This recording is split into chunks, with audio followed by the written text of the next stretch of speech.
Apa benar dalam agama Islam ada pembagian syariat, ma'rifat, tarekat, hakikat? Itu semua, Pak, tidak ada dalilnya. Yang Rasulullah SAW bagi kepada kita hanya 3. Islam, iman, ihsan. Adapun pembagian syariat, ma'rifat, tarekat, hakikat, ini adanya hanya dalam dunia sufi. Di mana dalam agama sufi, orang yang masih derajatnya rendah, masih punya kewajiban menjalankan syariat, maka mereka disebut dengan tingkat syariat. Nanti kalau sudah tinggi lagi derajatnya ma'rifat, maka sudah tidak perlu lagi syariat. Makanya tidak aneh dalam dunia sufi, seorang wali tidak perlu terikat dengan ajaran para nabi. Karena dalam dunia sufi yang ekstrim, mereka punya keyakinan bahwa wali lebih tinggi dari nabi. Sampai-sampai ya, pentolan sufi yang bernama Abul Bistom berkata, maqamun nubuwati fil barzakhi fuwaiqar rasuli wa dunal wali.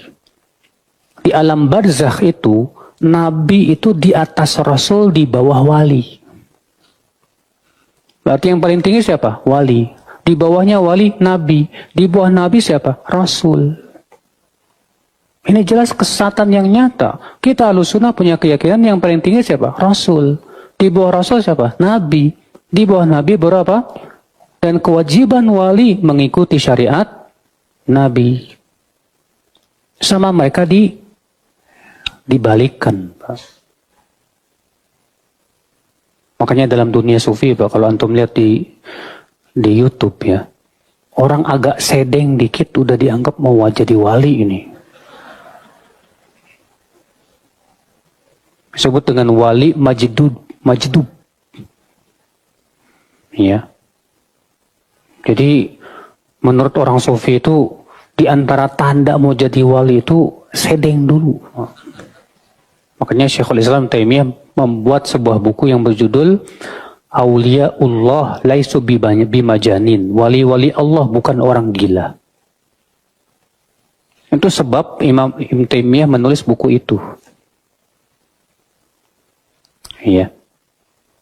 Antum tahu di antara kutubnya para wali itu yang mereka anggap sebagai tingkat derajat paling tinggi, di antara siapa? Ahmad Al-Badawi. Said Badawi ini disebutkan oleh Al-Hafidh Al-Dhahabi dalam Syiar A'lamun Nubala. Ya, ketika menyebutkan tentang biografinya siapa Ahmad Al-Badawi. Kata beliau tidak dikenal. Cuma waktu itu dia pernah sholat tanpa wudhu. Gara-gara itu dia dianggap ini jangan-jangan wali. Mengerikan, Pak. Iya. Dan untuk sampai derajat wali dalam dunia sufi itu ada ya ibadah-ibadah tertentu, Pak, dengan menyiksa diri. Makanya, akhi, ya, ini semua bukan dari ajaran Rasulullah dan para sahabatnya. Rasulullah SAW manusia yang paling tinggi derajatnya, sholatnya luar biasa. Tunduk dan patuhnya kepada Allah luar biasa. Para sahabat demikian. Apakah ada dalam Islam tentang syariat, tarikat, dan ma'rifah? Jika ada, tolong dijelaskan, Pak. Ada, itu istilah. Ya, syariat itu ada. Kalau nggak ada syariat, bagaimana kita ibadah? Ya, ada syariat. Syariat itu cara ibadah. Syara'alakum minad dini. Kan? Kami telah syariatkan dalam agama. Ma wassa bihi Nuh, yang telah kami wasiatkan kepada Nuh, serta juga nabi-nabi yang lainnya. Di teman-teman sekalian, din agamanya, syariat, cara mengerjakan isi agamanya. Syariat itu asalnya dari kata syara', artinya jalan. Jalan menuju Allah. Apa bentuk syariat? Syariat itu bentuknya ibadah. Ilmunya disebut dengan fiqih. Jadi kalau disebutkan syariat itu maksudnya sholat, maksudnya puasa, maksudnya haji. Jadi kalau ada bahasa menegakkan syariat Islam, harus. Kalau ada yang nggak mau menegakkan syariat Islam, namanya bukan orang Islam. Ya, syariat itu sholat. Jangan takut dengan syariat Islam. Ya, baik. Cara untuk mengerjakan syariat disebut tariqah. Tariqah itu jalan. Cara. Bagaimana caranya? Belajar dengan ilmu. Dengan ilmu. Maka dari itu diajarkan oleh Nabi, idza qumta ila shalah, kalau kamu pengen salatnya bagus, lihat asbighul wudu, sempurnakan wudu. Tsumma istaqbilil qiblah, menghadap kiblat yang benar. Kemudian takbir sampai dengan salam. Diajarkan oleh Nabi. Di tariqah itu cara beribadah dengan baik. Caranya bagaimana? Belajar berilmu. Maka turun ayat-ayat tentang belajar. Nabi aja belajar. Turun Quran 96 ayat 1 sampai 5. Iqra bismi rabbikal ladzi khalaq. Di belajar itu adalah bagian dari sarana untuk mendekat kepada Allah dengan mengamalkan nilai syariat. Kalau tariqahnya sudah bagus, syariatnya sudah baik, maka ma'rifah dia. Ma'rifah itu kenal dengan Allah baik, kenal dengan dirinya, kenal tugas-tugas hidupnya. Nih, kalau orang kenal Allah, dia mau minum, dia kenal karena Allah itu melihat dirinya. Maka karena dia tahu Allah melihat dirinya, dia tidak akan pernah menyentuh minuman yang tidak Allah sukai. Karena saat akan disentuh, dia tahu Allah melihat. Nih, lihat. Kalau orang kenal dengan Allah, keluar dari masjid, nggak akan mungkin melangkahkan kaki kanan. Terlampau soleh dia. Pasti kiri. Dan tidak akan mungkin tertukar sandal. Karena ketika akan dipakai, dia tahu Allah tidak ridha dengan menggunakan hal yang tidak Allah sukai. Silahkan.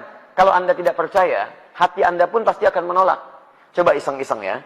Begitu keluar dari sini, pakai alas kaki orang lain. Pakai alas kaki orang lain. Begitu Anda pakai, hati Anda akan mengatakan, itu bukan punya kamu. Jangan lakukan. Jadi hati Anda aja menolak. Apalagi orang yang sudah kenal dengan Allah. Sudah kenal itu, wah, baru lihat aja. Sendalnya nggak ada. Dia nggak akan pakai sendal orang lain. Takut. Takutnya bukan takut karena yang dipakai bukan punya dia, bukan. Takutnya takut kalau Allah murka dengan diri. Maka orang yang kenal dengan Allah, dia akan kenakan pakaian terbaiknya. Malu kalau menghadap Allah, pakaiannya tidak disukai oleh Allah Subhanahu wa taala. Malu kalau bacaannya itu kurang bagus di hadapan Allah. Menghadap kalau sudah mendapatkan ma'rifah, puncaknya disebut dengan ihsan. Ihsan itu disebut di hadis Muslim, nomor hadis yang ke-8, di Al-Arba'in nomor hadis yang kedua, di lisan Nabi sallallahu alaihi wasallam. Al-ihsanu an ta'budallaha ka'annaka tarahu, fa illam takun tarahu fa innahu yarak. Orang ihsan itu akan menjadikan semua aktivitasnya sebagai ibadah. Makannya ibadah, minumnya ibadah, duduknya ibadah, seakan-akan merasa dipersaksikan oleh Allah. Paham ya? Baik, itu. Semoga Allah Subhanahu wa taala memberikan kita kepahaman. Terima kasih yang sudah menonton channel ini. Jangan lupa subscribe, like dan komen. Assalamualaikum warahmatullahi wabarakatuh.